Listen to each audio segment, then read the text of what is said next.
boa noite. Hoje tínhamos na agenda discutir o futuro do trabalho com a Ângela Marçal, que por motivos de força maior não pôde estar presente. Desde já agradecemos aqui ao professor Paulo Trocato, que em muito poucos dias de antecedência respondeu afirmativo ao nosso convite e vem falar-nos de um tema diferente, mas que também se relaciona com o futuro do trabalho, que era o tema que estava planeado para hoje. Relaciona-se numa perspectiva diferente, uma vez que a escola é um contexto de preparação para novas competências que os jovens necessitam para enfrentar o seu futuro e, portanto, de alguma maneira, preservamos o tema de competências à volta do futuro do trabalho. O tema que iremos abordar é os robôs entraram na sala de aula e versa novas abordagens e metodologias de ensino que, obviamente, potenciem as competências necessárias para esse mundo com enormes desafios que é o futuro desses jovens. O Paulo Trocato é professor do Grupo de Informática do Agrupamento de Escolas da Portela e Moscavide, é membro do International Institute of Organized Research, da Global Trainer Academy e da Sociedade Portuguesa de Matemática. Tem sido várias vezes premiado pelas suas práticas pedagógicas e projetos, quer a nível nacional, quer internacionalmente. Por exemplo, com o prémio World Summit of Information Society em 2018, na categoria e-Science, ou a distinção em 2019 como Innovative Educator pelos Green Thinker Awards, ou em 2020 a distinção Distinguished Educator. De realçar o facto do Paulo ter passado a integrar desde março do ano passado a Foremost Foundation, exercendo o cargo de Research Coordinator. Vamos, portanto, ter hoje o pano de fundo marcado pela robótica nas aulas, mas não é apenas isso que vamos falar. Ela já acontece hoje nesta escola, neste agrupamento de escolas, de forma abrangente, desde os alunos do primeiro ciclo aos pré-universitários do secundário, passando pelo ensino vocacional e pelo ensino especial. Mas, como verão, o tema está muito para lá da robótica, já que tem uma perspectiva bastante mais lata, cobre novas metodologias e a construção das tais novas competências que os jovens irão necessitar para enfrentarem com mais confiança esse novo mundo digital que é cada vez mais incerto e está em grande e permanente mudança. Fala-se muito que a escola devia ser diferente, até já abordámos esse tema no Cogito, em algumas sessões. Fala-se muito que a escola não é capaz de estimular os interesses das crianças e dos adolescentes de hoje. Fala-se muito que a escola não consegue competir com a hiperdigitalização acelerada dos jovens. Fala-se muito que a escola do século XXI é demasiado parecida com a escola do século XIX e não acompanhou a evolução do mundo. Por outro lado, fala-se também muito que o mundo exige a todos grande capacidade de adaptação e que o futuro será muito mais volátil e incerto. Fala-se que hoje é necessário saber codificar, ter pensamento algorítmico, saber resolver problemas, lidar com incerteza, ser resiliente em relação aos erros, ter capacidade de análise crítica, ser criativo, saber gerir projetos, saber gerir orçamentos, etc, etc, etc. E ao mesmo tempo que se diz tudo isto e que se diz que tudo isto é fundamental, também se diz que a escola age pouco nestas áreas. Pois bem, o problema está diagnosticado, mas fala-se pouco, quase sempre, muito pouco, sobre a forma de dar a volta ao texto. O Paulo Trocato, em vez disso, pôs-me à obra. Olá, Paulo, muito boa noite. Como é que a escola pode fazer tudo isto e como é que os robôs que já entraram na sala de aula podem ajudar a superar tão grande desafio? Passa a bola para ti. Ok, boa noite, obrigado pelo convite. É um prazer estar aqui a conversar convosco. Realmente os robôs já entraram na minha sala de aula há muitos anos e entraram porque eu precisava de fazer diferente com alunos diferentes. Os meus alunos, quando eu comecei a dar aulas, jogavam ao peão, ao berlinde, jogavam futebol e agora quando eu saio à porta da sala para o intervalo, os meus alunos têm o mundo na mão e portanto era preciso prepará-los para a realidade. Pronto, e eu tenho aqui uma apresentaçãozinha só para contextualizar aquilo que tem sido o trabalho nos últimos anos e se me permitirem eu vou partilhar.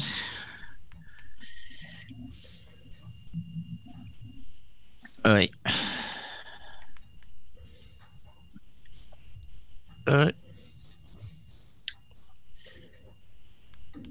Desculpem lá que estou aqui com um problema. Já está. Ok. E tens um problema porque és humano. Se fosse um robô... Errar é humano. Eu não sou extraterrestre e a lei de Murphy ataca sempre, não é? Pronto.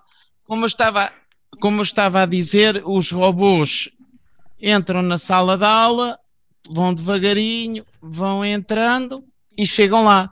E, portanto, na minha sala já entraram há algum tempo. Mas têm sempre um objetivo. Olá, eu sou a Andressa. Olá, eu sou a Matilde. Eu sou a Maria.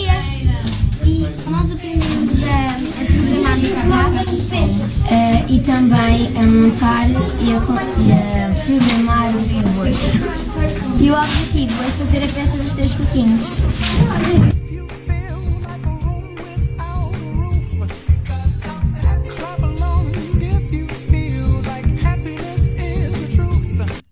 Portanto, o importante aqui é usar o robô e o robô entrar pela sala de aula, mas sempre com o objetivo de ser didático, ser transversal ao currículo e envolver as disciplinas todas. As nossas aulas são sempre abertas. Temos visitas de pessoas de outras escolas. De acordo com o nosso projeto, dinamizamos atividades de robótica em eventos e são os alunos que dinamizam. Aqui uma das fotografias está uma aluna minha a dar formação a professores no Instituto Superior Técnico no evento da Scientix. Temos a parte social dos nossos robôs, porque a sala de aula é onde nós quisermos e, como podem ver, fazemos atividades no Hospital de Santa Maria e no Hospital Dona Estefânia. Os nossos alunos dinamizam atividades noutras escolas e nós, sempre que possível, falamos sobre robótica e a utilização da robótica em contexto transversal. Mas vamos ao início.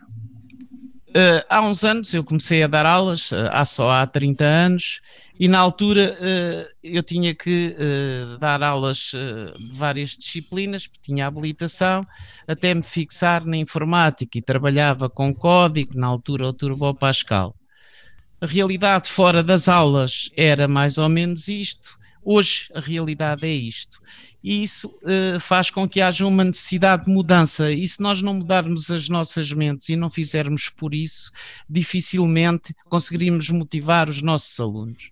E a certa altura recebemos o convite na escola para participar no projeto Robô Agentes Inteligentes, e nós não tínhamos robótica na escola, mas a diretora da escola sabia que eu queria começar a fazer qualquer coisa diferente, virada para o futuro. E quando deu o fax com o convite disse, vais, não disse se quiseres vai, não, disse vais. Eu fui e integramos o projeto em 2009. E o objetivo era, partindo dos kits da Lego, programando com uma linguagem de blocos, fazer projetos de coisas úteis e que resolvessem problemas da vida real. E, portanto, o objetivo era sempre esse. E estávamos a trabalhar com alunos crescidos. E o mais engraçado é que eu tinha sempre um grupo de alunos pequeninos que estavam sempre lá à porta a dizer se era só para os grandes e se para nós não. E eu, que tinha pensado em pôr a robótica para os crescidos na área de projeto, dei comigo a chegar ao Natal e a comprar um kit de robô, até porque um dos que estava à porta mora cá em casa, não é? E, portanto, pensei assim, bem, pronto. E, de repente, quando eles dão o kit para a mão, eles já tinham tudo pensado ao pormenor. Mas tudo mesmo. E fizeram um autocarro sem condutor, porque o autocarro que circula na Portela é o Rodinhas, então criam um Rodinhas autónomo, um Rodinhas sem condutor e que reagisse aos semáforos, aos peões, etc. E acabámos por concorrer com esse projeto ao prémio da Fundação Ilídio Pinho, e foi assim que surgiu o nosso projeto, que veio a ter o nome O Robô Ajuda. O Robô Ajuda visava estimular os miúdos, aproveitar a curiosidade dos miúdos com o robô a movimentar-se e o funcionamento dos robôs, que é sempre uma coisa que atraía, para os virar para os conceitos da área da STEM. E esta parte da robótica permite... Deixa lá só interromper para dizer que STEM... pode ser algo que as pessoas não saibam, pronto, é Science, eu ia agora esclarecer. Ok, então pronto, peço desculpa. Pronto, era isso, então eu ia agora, portanto, aqui até está STEAM, porque no fundo é Ciência, Tecnologia, Engenharia, Artes e Matemática, foi não é verdade? acrescentado um azinho agora para ser mais... Um azinho agora há pouco tempo, por acaso um dos projetos que fizemos já tinha o azinho, pronto. E portanto, a ideia era aproveitar isto para motivar os miúdos, quer os mais fracos, entenda-se, os com mais dificuldades, quer estratégias de superação para aqueles que já eram bons serem melhores ainda. E, portanto, aliámos a robótica educativa ao Project Based Learning com os mais pequeninos e, sempre que possível, ao Inquired Based Learning. No fundo, pôr os miúdos serem eles próprios autónomos. E, portanto, no início, os do grandes pegavam num projeto, faziam caderno de encargos, faziam tudo, portanto, faziam uma gestão de projeto e desenvolviam skills de comunicação e, portanto, tudo virado para o futuro. E aqui está um exemplo. Os primeiros projetos que fizemos, estes já foram os segundos, mas estes projetos aqui que vêm, temos exatamente os 3 tipos de alunos. Os alunos, um destes grupos eram alunos mais fracos, uns eram médios e outros eram alunos muito bons. E, portanto, motivados por várias coisas, fizeram um berço que tentava com um robô a prevenir o síndrome da morte súbita. Tínhamos ali um robô a jogar basquetebol e um robô que recolhia resíduos. E, portanto, começámos a ver que estávamos a fazer as coisas benzinho, porque os nossos projetos começavam a ser apurados para finais de concursos. E, portanto, cá está este projeto do Rodinhas, no concurso da Fundação Lídio Pinho, veio trazer uma verba adicional. E foi graças aos pequeninos, em quem eu não tinha pensado de início, que tivemos verba para comprar robôs para turmas inteiras, porque estes robôs na altura eram muito caros. E, portanto, agradeço muito aos pequeninos e aos colegas que trabalharam comigo na altura. E andava eu a passear quando recebi um telefonema a dizer que... tínhamos ficado em segundo lugar na inovação pedagógica. Foi aí que nós sentimos, como equipa, que estávamos a fazer uma coisa diferente e que se calhar estávamos a inovar e a fazer e a preparar o futuro destes miúdos.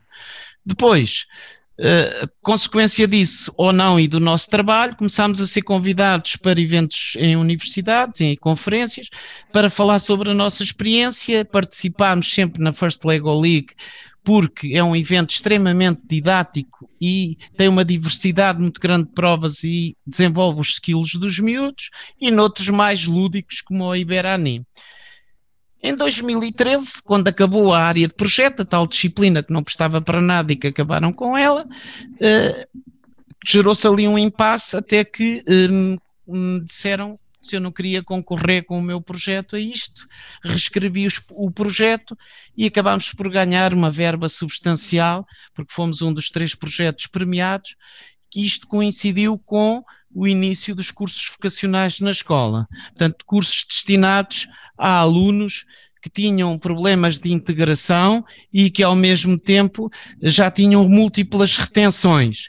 E foi assim que os robôs entraram definitivamente na minha aula, porque junto com isto foram criadas disciplinas de opção de escola, de oferta de escola de robótica para os alunos do 3º ciclo.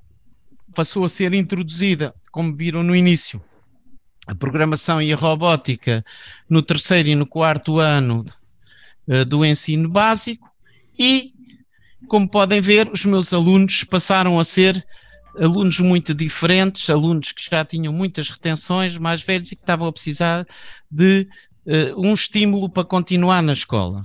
O programa consistia em usar os robôs para desenvolver projetos, mas que integrassem as disciplinas todas.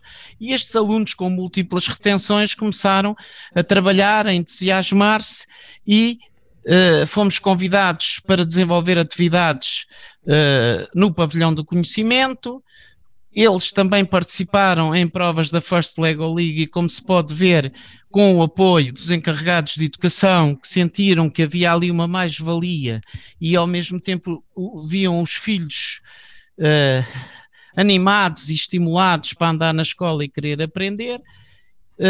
Eles próprios davam formação aos colegas e iam também a outras escolas fazer atividades e davam formação a professores. Portanto, aqui tem o meu aluno Ricardo a dar formação a uma colega de Educação Tecnológica e uma colega de Ciências Físico-Químicas.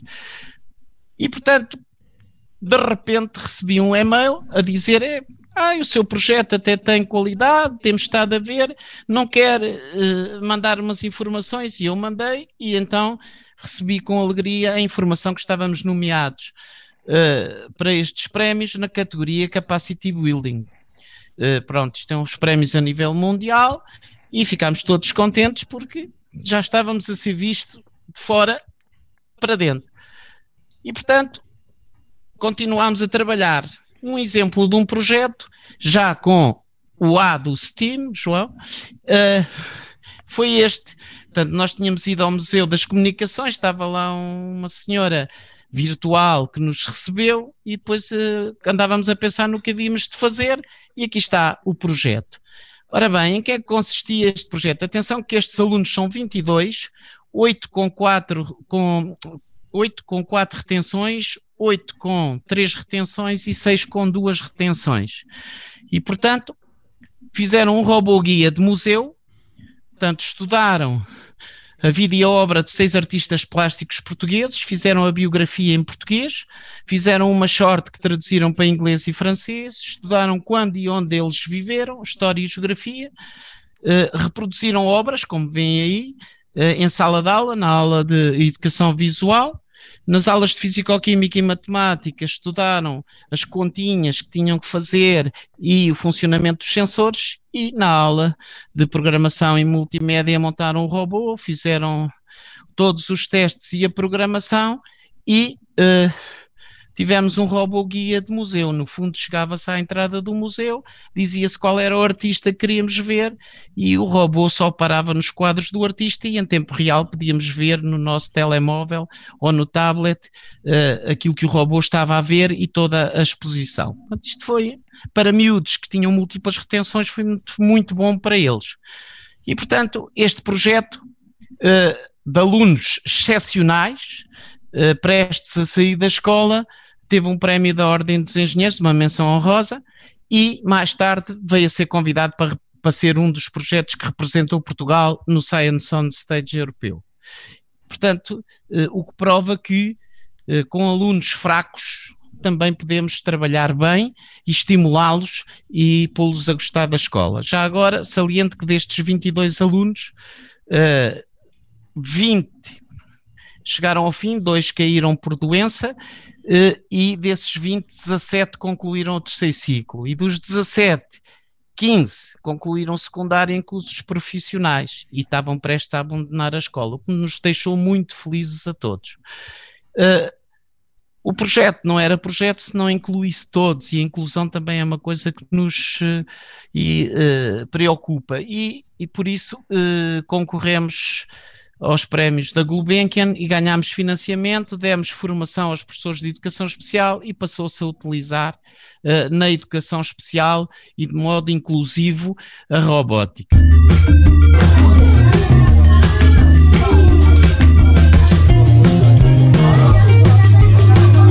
Para cima, carrega no corpo laranja. Pronto. Este projeto foi no 4º ano, os meninos demos-lhe um guião para montarem um braço robótico e depois programarem, que era para a Margarida e o Luís poderem brincar também com o robô, apesar das suas limitações.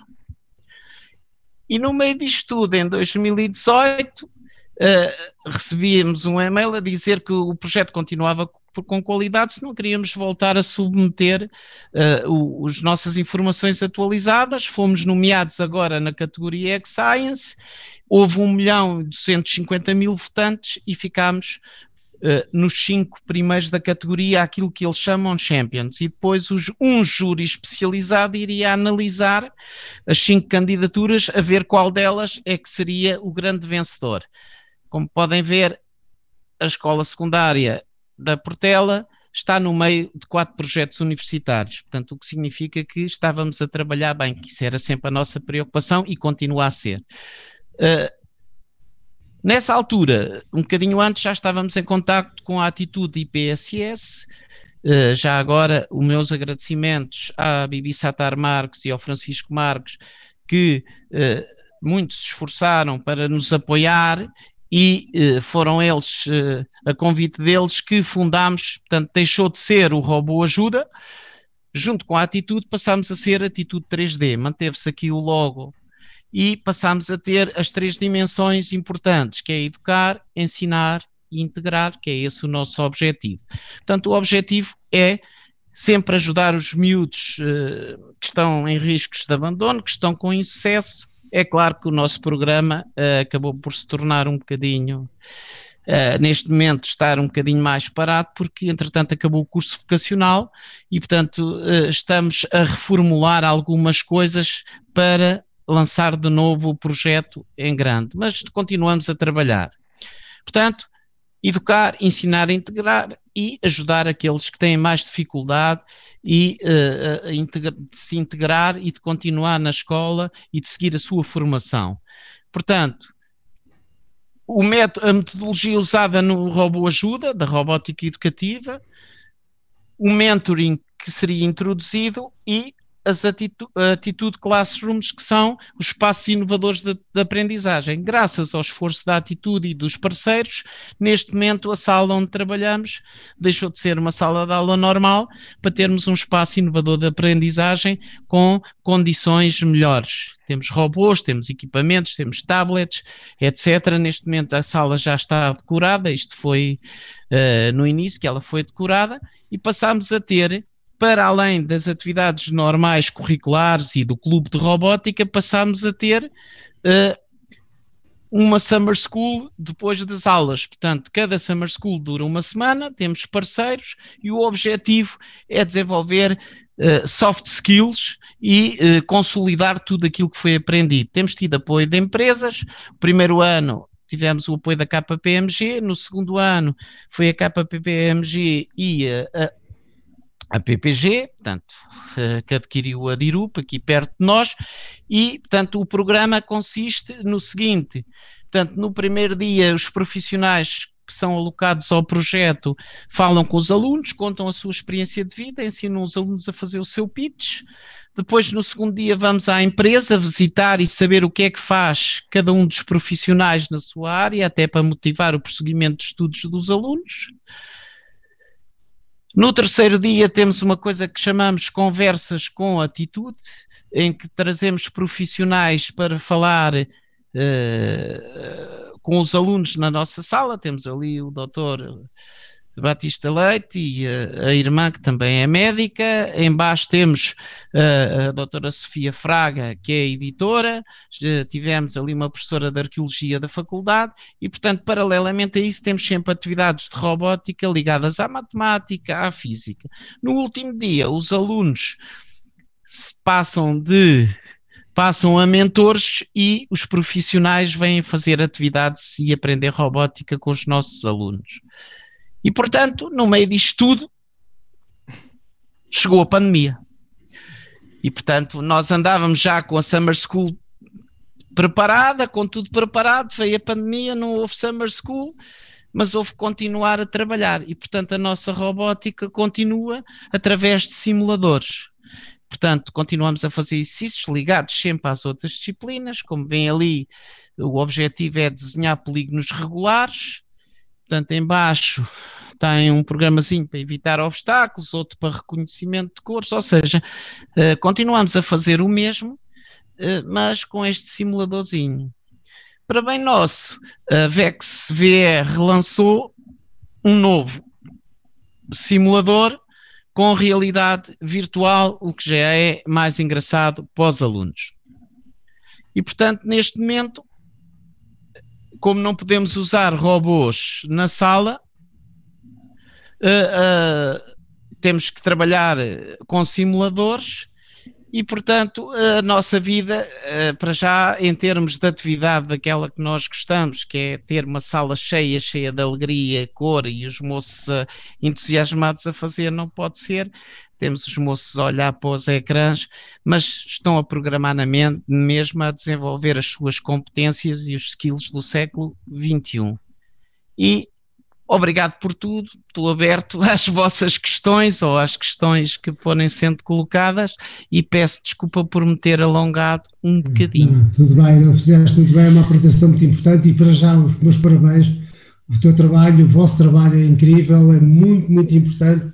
Tu falaste aqui num conjunto de palavras que são o sonho de qualquer pedagogo, que é aulas abertas, transversal, autónomo, gestão de projeto, comunicação, motivação, gostar de estar na escola. O que é que falta para que a tua cadeira seja algo que não seja colateral, se eu percebi, mas seja algo central do sistema de ensino? É assim, a minha disciplina ser central, é assim, no curso vocacional já era, não é? Porque a ideia era... partindo de uma ideia geral, o foco ser vocacional, estamos robótica. a falar dos cursos profissionais, não é? Dos cursos, não, eram miúdos que tinham múltiplas retenções, que é o caso daquelas turmas, que foi em 3 anos, 3 turmas, e que precisavam de acabar o 3º ciclo, não é? Porque andavam-se a arrastar sem motivação, e posso-vos dizer que a partir de certa altura, na escola circulava uma informação engraçada, porque quando começou o vocacional, não é? Eles eram... vamos usar aqui uma palavra assim um bocado mais agressiva, a escumalha, não é? Aqueles que ninguém queria saber e que andavam por lá na escola. E de repente ouvia-se porque é que as coisas giras e fixes era só o vocacional que fazia. A certa altura com isto dos projetos, porque viam eles andar com os robôs, viam-nos sair, porque a motivação faz importante. E depois o facto de estarem a trabalhar em projetos, eles aprendiam sem a obrigação de aprender. Ou seja, eles quando precisavam que o robô fizesse alguma coisa, chegavam à conclusão que não conseguiam pôr o robô a fazer porque não sabiam aquele conceito de física, aquele conceito de matemática e iam à procura. Falavam com o professor, falavam com isto. E, portanto, eles quando deram por isso, às tantas até diziam, professor, mas eu afinal até sabia isto, não percebia era para que é que usava. E, portanto, para estes miúdos em que o tradicional, entre aspas, não resolvia, a metodologia tinha que ser diferente e nós tínhamos que ser objetivos, tínhamos que ir ao encontro deles e estimulá-los. Por exemplo, a colega de ciências no primeiro ano tinha que fazer lá uns projetos e queríamos fazer com multimédias e com isto. Catástrofes naturais. Muito bem. Cada grupo fez um filme, fez a pesquisa, ela validou tudo, a colega de português reviu o texto e fizeram uma pesquisa sobre cada grupo, sobre uma catástrofe natural. Deu direito a 10 filmes, eram 10 catástrofes, 10 filmezinhos. E depois discutiu-se em sala, isso obrigou a investigação em várias disciplinas, geografia, porque eram os sítios onde acontecia mais os tufões, os fogos, o que fosse, e depois a seguir obrigou a que eles escolhessem uma para ser o foco das atenções. Eles escolheram o fogo. E quando demos por isso fizemos um robô bombeiro, que teve o prémio Espírito Inventor no Politécnico da Guarda e que foi à pista e no meio de 22 robôs ficou em 5º lugar, feito pelos meninos do vocacional, que eram os tais que andavam-se ali a arrastar na escola e que lhes deu vontade de aprender. E pronto, nós tínhamos... E essa é a chave, e essa é a chave da escola, é vontade de aprender. Ou seja, o que é que... ou seja, diz. Tu estás a colocar esta questão como os alunos que estavam marginalizados e precisavam de um apoio especial. A mim o que me parece, para mim, é uma opinião pessoal, é que isto é para todos os alunos, não é só para esses. Todos os alunos mas é isso precisam de gostar de estar na escola e precisam de aprender a aprender, que é o mais importante. E precisam de ser motivados e em contexto real. Portanto, eu quando comecei com a área de projeto, com os robôs, o primeiro trabalho que eles tinham era identificar problemas da vida real que pudessem ser resolvidos com um robô. para fazer um protótipo. E eu disse, eu não quero saber se já há um robô XPTO, Portanto, custa não sei quantos... No fundo começas com o tal conceito de ideia, puxar pela assim, capacidade de analisar a realidade e transformar isso numa ideia, uma memória descritiva, eles eram crescidos, exatamente. Puxar pela criatividade para elaborar a ideia. Pronto, e portanto o que eles tinham que fazer era assim, eles detectavam o problema e sentavam-se e escolhiam que iam fazer aquilo. E assim, se fôssemos imprimir, era assim quase uma resma de papel, porque aquilo tinha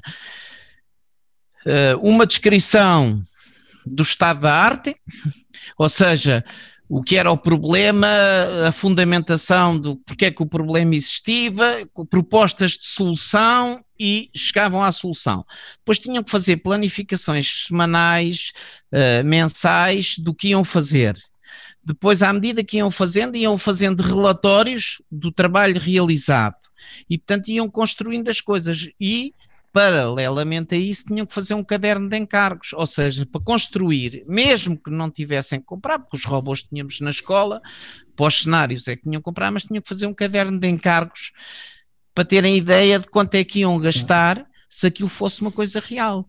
E, portanto, o 12º fez aquela empilhadora que vocês viram, não é? Na apresentação foi uma empilhadora que foi feita, está bem que aquilo é muito rústico, mas a ideia era uma coisa que arrumasse as coisas no armazém sem ter lá ninguém, não é? Hoje, não é? A Amazon tem aqueles caixinhas que vão pôr tudo a todo lado. Mas quer dizer, e estamos a falar em 2008, 2009. E portanto, a ideia era eles pensarem numa coisa que os obrigasse a pensar, mas sempre na vida real. E o que é importante é que chegam ao fim e têm um protótipo que digamos, concretiza a base do problema, a ideia, o desenvolvimento, o projeto, tudo isso. Exato, tudo, e portanto ficam com a ideia. E depois, no ano a seguir, quando me apareciam na escola para fazer uma visita e diziam, professor, aquele projeto que a gente fez para a cadeira de não sei quê, nós éramos os únicos que sabíamos fazer aquilo, isto e o outro. Porquê? Porque a metodologia, o saber trabalhar em grupo, o saber trabalhar em equipa, o saber organizar, o saber planificar, ficou adquirido e, portanto, na faculdade, cada vez que aparecia um projeto, eles usavam aquilo que já tinham aprendido. Exatamente. Portanto, preparar os miúdos para o futuro é importante, mesmo os pequeninos. Portanto, agora não é para a universidade, Paulo, é para a vida, é prepará-los para a vida. Porque a vida é assim. Pronto, por exemplo, eu agora portanto, já foi lançado o concurso a criar com Scratch, que é uma linguagem visual por bloquinhos, para os pequeninos do 3º e 4º ano. O tema é astronomia e tecnologia. E, portanto, obviamente, no 4º ano eles dão o sistema solar. Eu posso incluir. Estou a negociar com os professores o que é que vamos fazer. Mas eles vão ter uma folhinha na mão em que vão escrever o nome deles, escrever o tema que vão trabalhar, quais são os aspectos importantes do tema que são eles que vão escolher, mal ou bem. Estamos a falar de 4º ano. E depois a seguir vão escrever, por exemplo, o meu programa, o meu jogo, o que eles quiserem chamar, o primeiro ecrã vai ter isto, isto e isto. E depois clica-se aqui, isto tudo por extenso. Depois passa para o segundo ecrã. E depois desenham um bonequinho e dizem no segundo ecrã vai acontecer isto, aquilo e o outro. E fazem uma planificaçãozinha. E depois a partir daí é que passam. E às tantas tem um fluxograma escrito, em formato escrito. Tem um storyboard, então, tem o que quisermos chamar, mas é assim, se eles perceberem que para fazer aquele projeto, se passarem um passo em falso, aquilo corre mal, para todos os trabalhos que tiverem a fazer daqui para a frente, sabem que o processo tem que ser aquele e a gente tem que os preparar e na vida real é igual. Isso também é uma coisa interessante que é a programação e essa forma de trabalhar com projeto e com planeamento também permite uma aprendizagem forte em relação aos erros, não é? A atitude perante os erros. A tolerância por um lado e a necessidade de superar o erro. Pronto, aqui temos duas coisas. Portanto, eles estão a programar estão a aprender a programar e programar para aprender. portanto, aqui, isto diria o meu amigo João Torres, e portanto, é assim, o que eu acho é que eles quando chegam e erram, especialmente que os pequeninos, quando veem uma coisa errada, ficam muito tristes, mas a alegria, neste momento eles já perceberam que errar é normal, se o programa não corre bem à primeira, e depois a vitória de descobrir o erro e emendá-lo é muito maior. Exatamente. Não é? E portanto, eles quando erram já perceberam que o erro é útil porque os ajuda a ser melhores. Paulo, isto funciona melhor porque o robô é sexy ou se fosse outra aprendizagem, que não fosse o robô, que fossem jogos ou coisas assim, não funcionaria tão bem? É assim. O comentário dos alunos, especialmente os mais novos, mas estamos a falar de 7º, 8º e 9º, especialmente os do 7º que nunca mexeram, porque eu este ano tenho alunos de 7º que já foram meus de 3º e 4º, portanto já dá para...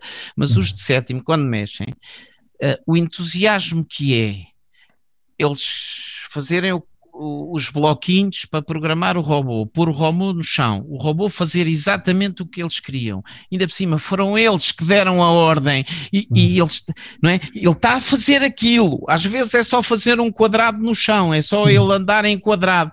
Mas foram eles que fizeram e fui eu que programei. E depois o tangível, sucesso. O tangível é outra coisa, porque programares um bonequinho para fazer um quadrado no ecrã é uma coisa, agora programares um robô para andar no chão e fazer coisas, ou desviar-se de obstáculos, ou eu ponho o pé à frente e ele desvia-se do pé, mas fui eu que o ensinei que quando visse o pé a não sei quantos centímetros que tinha que se desviar se não aleijava-se. Isso é uma alegria brutal para os miúdos e é um sentimento de missão cumprida e é um estímulo para querer fazer mais e melhor. Obviamente que eu pego sempre nos melhores programas e mostro para dizer, olha, os vossos colegas fizeram isto, não é? Para estimular, mas a ideia é que os miúdos desde pequeninos percebam que melhor que ser consumidor é ser criador. E, portanto, uma das coisas, das competências que tentamos desde sempre desenvolver nos miúdos é consumir, bom, mas criar é melhor. O meu protótipo pode ser muito arcaico, porque há um melhor e que já foi feito por uma empresa, mas este fui eu que fiz, fui eu que criei. É diferente e eu acho que isso estimula e dá vontade de superar-se. E, portanto, nós jogando com isso, quando são os alunos... E depois tens uma coisa, numa aula de robótica eu consigo ter um grupo de alunos mais fracos, um médio e um grupo de alunos muito bons.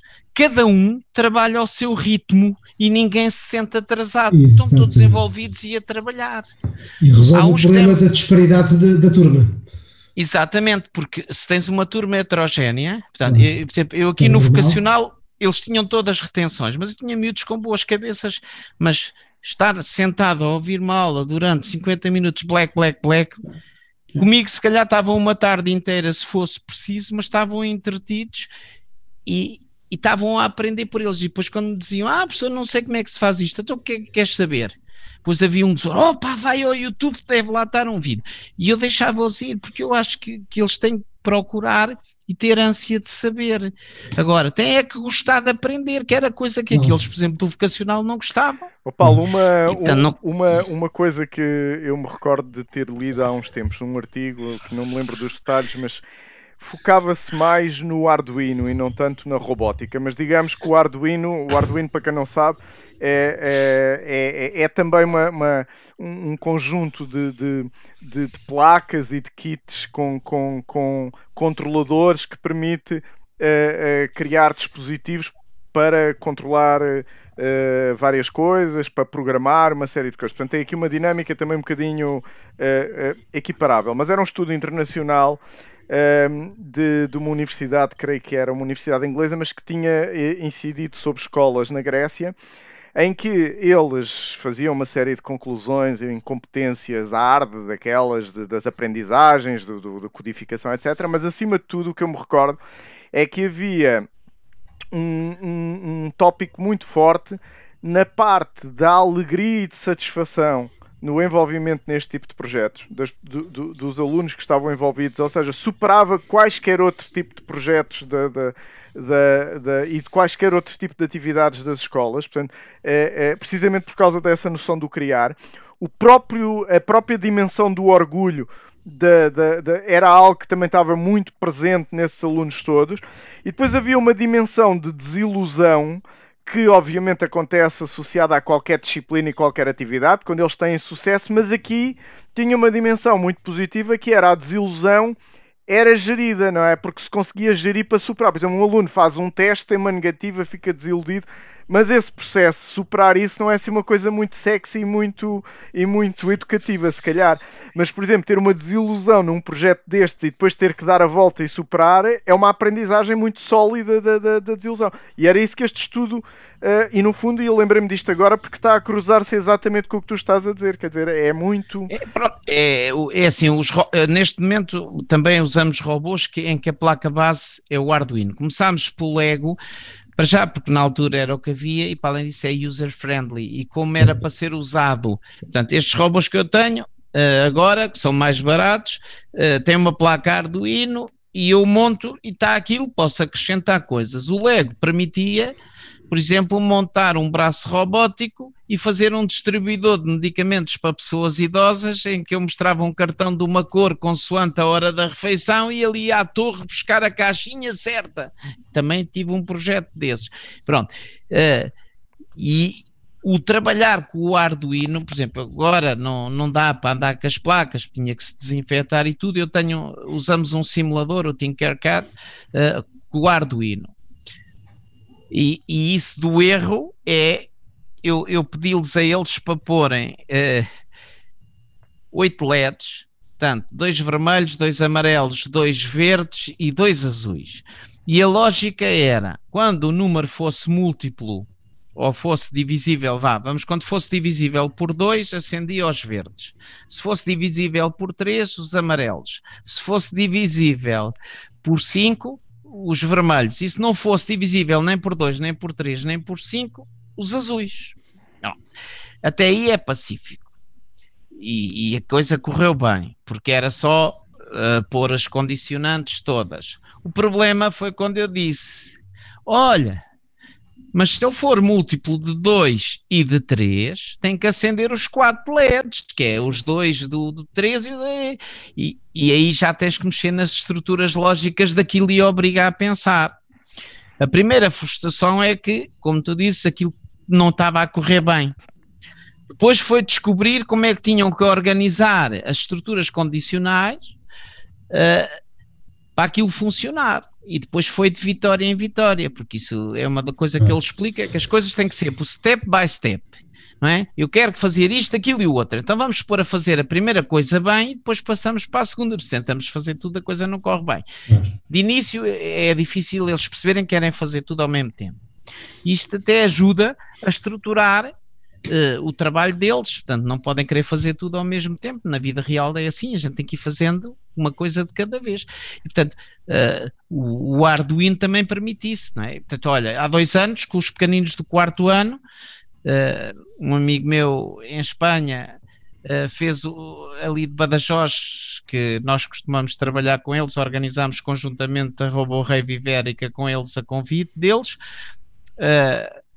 fez para lá uma mini estufa pequenininha e depois ofereceu-me uma feita quando eu lá fui à competição e eu trouxe e desafiei os alunos. Então, com uma placa microbit, que ainda é uma coisa mais simples, eles ligaram com um sensorzinho de umidade e então pusemos 2 canteirozinhos, um em que regávamos e o outro não, para eles irem vendo a diferença de umidade e irem medindo todos os dias as sementes da alpista que iam crescendo. Isto foi com a colega de Biologia, que foi lá à sala, falar com os pequeninos e com o professor e depois fazer um gráficozinho e perceber a influência da umidade. Estamos a falar em coisas simples. Mas o programa para o microbit foram eles que foram fazendo com a orientação minha. Mas isso permitiu aos miúdos, experimentalmente, saber coisas. E foram eles que programaram, não é? Olha, isto mede a umidade, mas fomos nós que fizemos e programa. Pronto, e era um orgulho para os pequeninos. E já perceberam que há coisas que podemos ser nós a fazer e que podemos organizar a mente. E, portanto, cada vez mais temos que estimular os alunos. Paulo, eu não sei se tu sabes, mas no mito, o famoso mito dos Estados Unidos, no 2º ano de Engenharia Mecânica, no primeiro dia de aulas, o professor reúne os alunos todos e diz assim: vocês este ano têm que construir um carro solar. Agora digam-me o que é que vocês precisam. Ou seja, o que é que acontece aqui?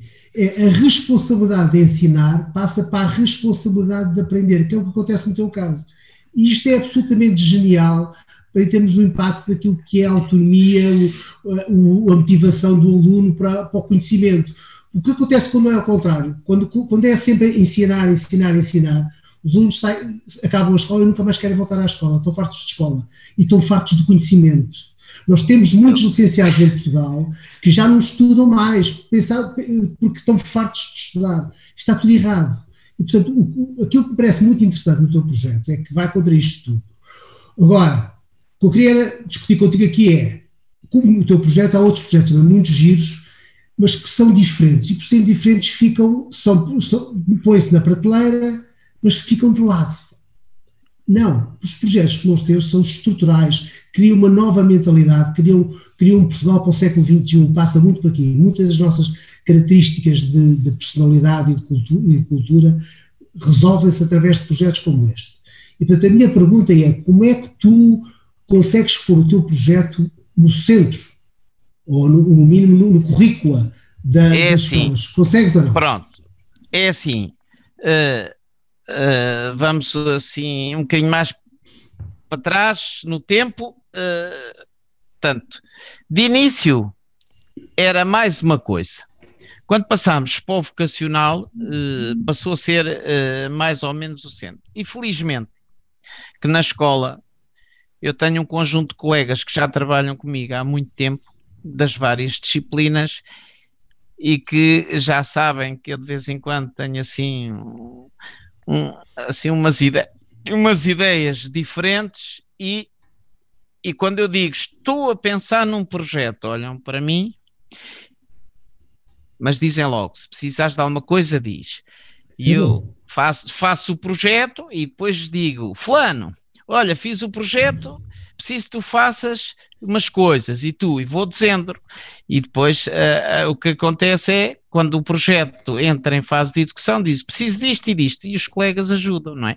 Tenho uma colega de Fisicoquímica que está sempre disponível, tenho uma colega de Educação Visual, de Inglês, de Ciências, de uma série de disciplinas, aquilo que a gente chama na brincadeira o núcleo dos 10%.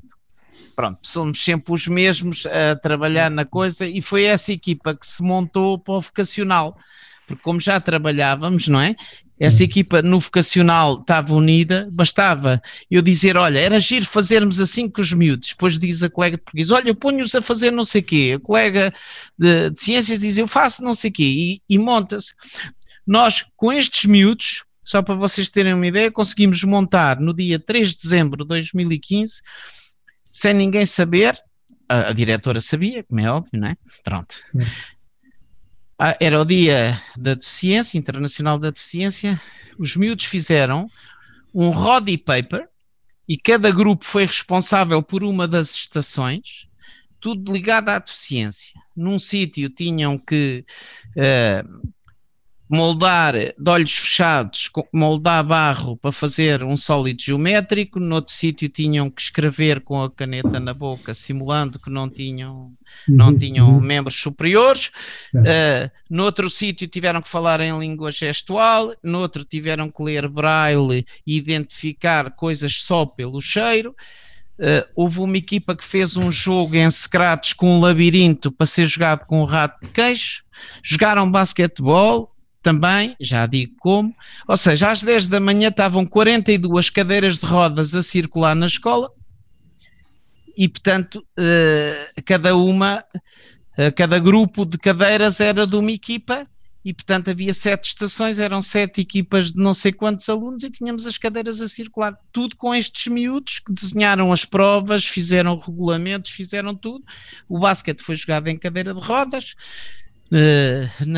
e portanto não tem nada a ver com robótica, a única coisa que teve a ver com programação foi o tal joguinho para jogar com o rato de queixo. Mas o importante é que todas as disciplinas estiveram envolvidas, todas mesmo, porque cada estação era da sua, não é?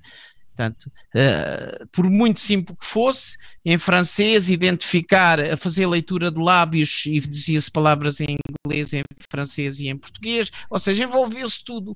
E os miúdos tiveram que pesquisar vocabulário em francês, etc, etc, e obrigou os miúdos a ir à procura de coisas e envolver-se e a ver o resultado e o sucesso do seu trabalho, que trouxe uma motivação adicional para o percurso escolar, não é?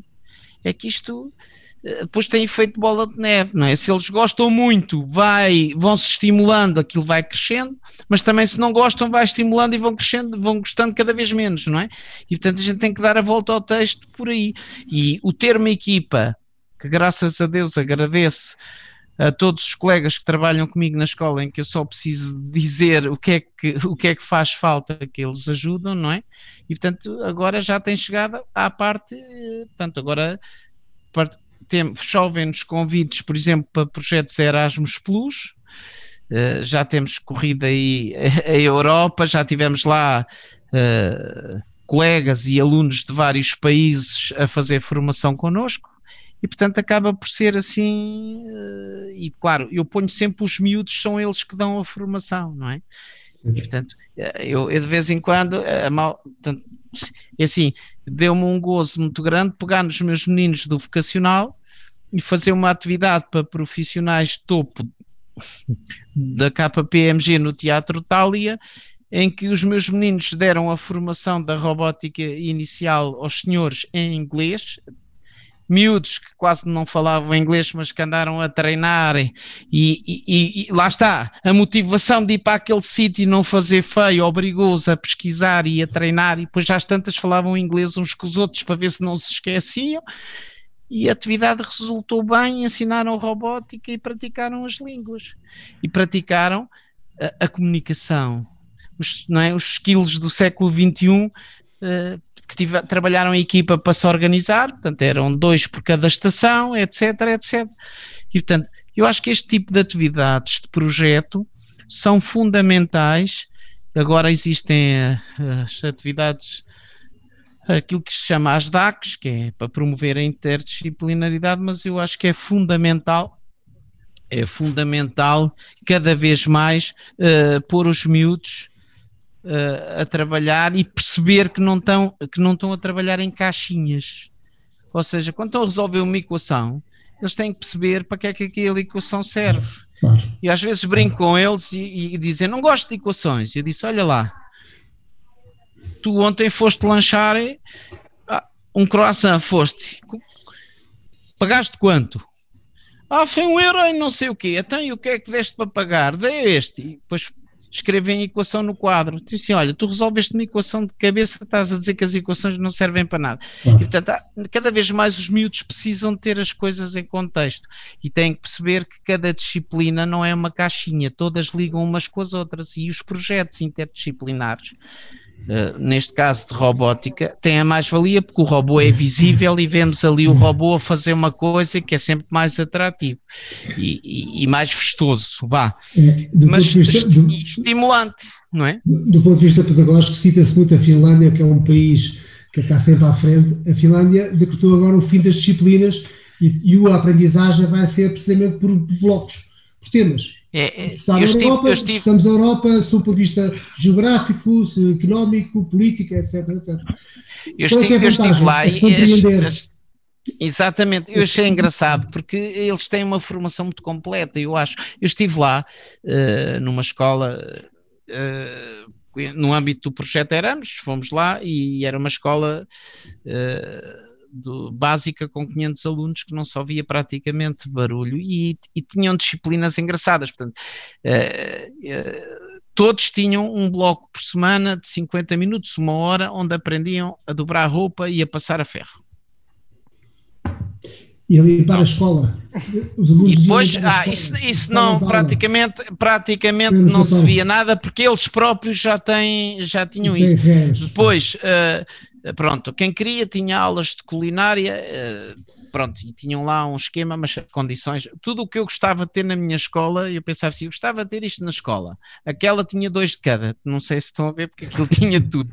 A sala de artes tinha uma fotocopiadora daquelas que eu tenho na reprografia da escola, não sei se estão a ver. Pronto, mas eles têm condições, mas eles também estimulam os alunos, eles fazem atividades, há uma aplicação feita por finlandeses, permite em tempo real estar a ver onde é que os miúdos estão, se forem sair para a rua, estão ligados à aplicação, levam o telemóvel e eles sabem onde estão. E eles, para conhecer bem a Terra e para explorar a parte histórica da Terra e para depois contextualizar, põem os miúdos a fazer um pad e paper pela Terra, por exemplo, certo. Para depois... e estão a monitorizá-los e têm perguntas e eles têm que responder e eles sabem sempre onde eles estão a responder. E, portanto, eles têm uma metodologia diferente, têm condições. E nós também podíamos fazer cá isso, era que mudar o sistema. A parte interessante desta discussão é se a melhoria pedagógica deve ser top-down ou se deve ser, como no teu caso, bottom-up. E através agora dos novos modelos de autonomia, não sei se isso não seria uma boa solução. Há aqui, pelo que eu percebi também, essa história do bottom-up é, obviamente, na perspectiva de mobilização, é a melhor. Por outro lado, é como o Paulo diz, é preciso haver dinheiro para determinado tipo de investimentos e o Paulo tem, pelo que eu percebi na apresentação, tem ganho uma série de projetos que têm financiamentos associados, mas isso é limitador, não é? O dinheiro é importante, mas a atitude é muito mais importante. É engraçado porque eu tenho um aluno que já tenho desde o 7º ano e este ano eu vejo muito mais, desde a pandemia que eu vejo muito mais motivado. E este ano disse-lhe assim, Pereira, o que é que te fizeram para tu estares assim, tu não eras assim? Professor, sabe que eu andei o 7º ano todo zangado consigo. Andei o princípio do 8º ano ainda zangado consigo. Até que de repente percebi porque é que o professor nos fazia aquelas coisas. E acho que tem muita razão que assim é que tem piada e eu é que não tinha percebido. Então o quê? Eu por norma, nas aulas de robótica, pronto, dou o essencial. E depois, na aula a seguir, monto ali um cenário e digo, olha, o robô é para partir daqui ir ali fazer isto e aquilo. Mas não digo como é que se faz, não digo código, não digo nada, eles têm que pensar e resolver o problema. E depois ele dizia-me, o professor dizia essas coisas todas e não dava matéria. Disse, então já tinha dado a programação. Pois é que eu agora é que percebi que o professor estava a puxar por nós, para nós pensarmos e para nos começarmos a ser desenrascados. E portanto, neste momento, é um aluno que é um aluno de 5, já gosta de programar que se farta, já aprendeu a programar sozinho em C, agora anda a aprender Python e anda a fazer umas coisas, vem discutir algoritmos comigo e era um miúdo que no 7º ano andava ali um bocadinho, mas também nunca se desbroncou, nunca me disse nada, eu notava, eu bem que falava com ele, mas ele não me dava saída. E durante a pandemia, com o facto de estarmos online e de fazermos no simulador e do obrigar, pronto, as atividades também foram um bocadinho diferentes, também não podiam ser assim, porque eu não tinha os cenários, tinha que ser mais direcionado, e começou a tomar o gosto pela programação. E o mais engraçado é que ele, por exemplo, no fim do 8º ano, teve 5, a quê? A robótica e a fisicoquímica. É engraçado, a coincidência, não é? Pronto, e portanto, e a matemática também teve positiva, não teve tão boa, mas... É só para ver porque Paulo, às vezes os miúdos... Já agora só aqui meter uns comentários aqui pelo meio que as pessoas fizeram. Por exemplo, o Luís Diniz, a pretexto disso que tu estás a dizer, diz que são alunos fracos porque não estão motivados e num modelo que precisa de ser ajustado. É um bocadinho aquilo que tu foste dizendo.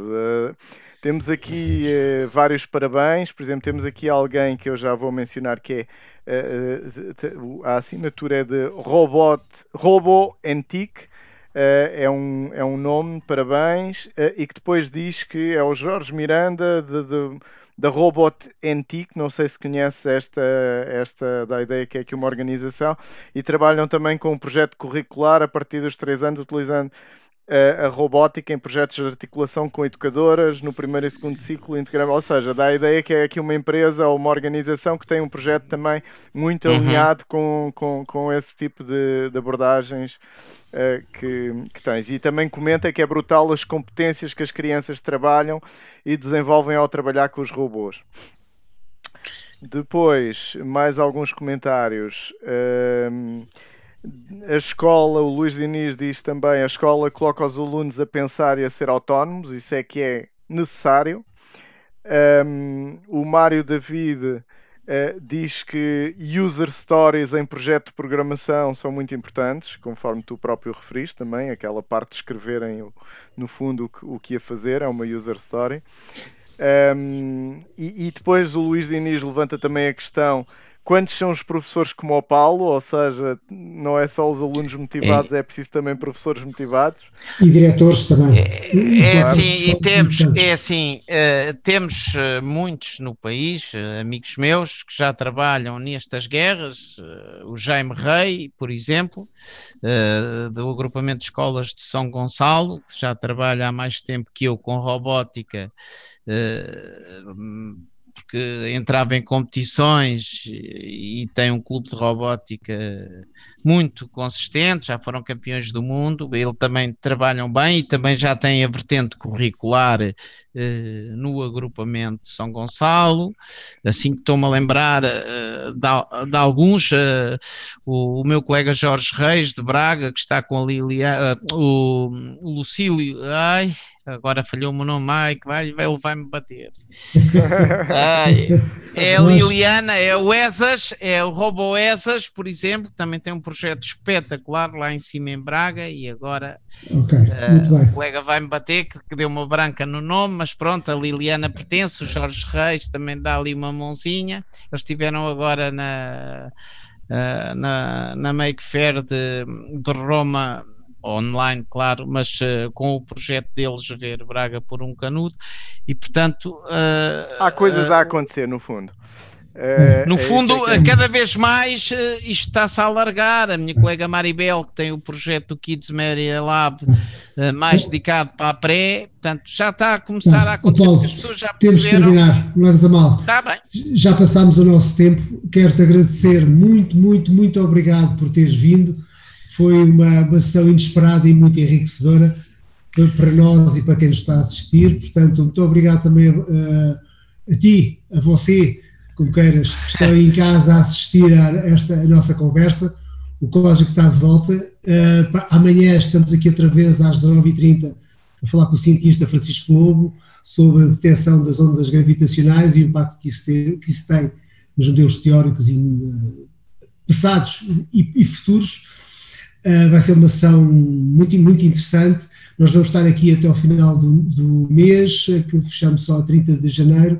Temos aí muitas conversas. Para a semana temos o professor Daniel Sampaio, precisamente hoje há 8 dias, para falar sobre o impacto da pandemia nos afetos e nas emoções das pessoas. Muito obrigado a todos. Boa noite. Façam o favor de serem felizes. Muito obrigado. Já agora, lembrei-me do nome do colega. Desculpa, Lúcio. É o colega Lúcio Botelho de Braga. Tinha que dizer mesmo. Desculpa. E obrigado a vocês pelo convite. Obrigado pelo convite. Muito obrigado, foi um prazer, Paulo, estar aqui a falar com vocês. Obrigado. Paulo, tudo bom para ti e para a tua família. Um abraço. Muito obrigado. Tchau. Boa noite. Boa noite. Boa noite. Boa noite.